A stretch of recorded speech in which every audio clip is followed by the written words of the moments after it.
In a significant breakthrough against the rising tide of vehicle thefts, the Amtoli police have dismantled a local gang following a successful raid on Saturday night. The operation led to the arrest of 2 individuals and the recovery of stolen motorbikes. The investigation began following the theft of a scooty from the Hapania Mela grounds. Based on intelligence and surveillance, police first apprehended Kamal De, a notorious thief hailing from the Ashwini market area. Kamal De was produced before the court on Saturday, where the magistrate granted police custody for further interrogation. Under the leadership of the investigating officer, Assistant Sub-Inspector Sachin Debarma, a rigorous interrogation of Kamal De was conducted on Saturday night. Based on the leads provided by the accused, the police team launched a midnight raid in the Madhuban area. During the raid at the residence of Suman Namo, police successfully recovered 2 stolen motorbikes bought without registration plates and arrested Suman Namo for his involvement in theft racket.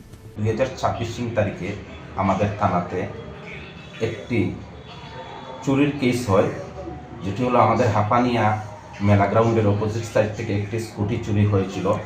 তখন আমরা এই কেসের তদন্ত নেমে কমল দে নামে হাপানিয়া একজনকে গ্রেফতার করি এবং তার কাছ থেকে স্কুটি এবং বাইক উদ্ধার করি। তাকে ইন্টারোগেশন করে আমরা জানতে পারি তার সাথে যুক্ত সুমন নম মধুবন নামে একটি ছেলে।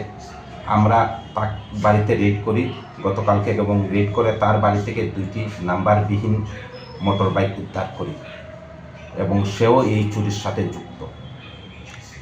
তাকে কি আটক করা হয়েছে স্যার? তাকে আটক করা হয়েছে, আমরা আজকে কোর্টে ফরওয়ার্ড করব। পুলিশ রিমান্ড চেয়ে কতজনকে আটক করলো? 2 জনকে আটক করেছি। The police have confirmed that Suman Namo will be produced before the court on Sunday with a prayer for police remand. Reporter Bepranav Magatla, Chinikhara.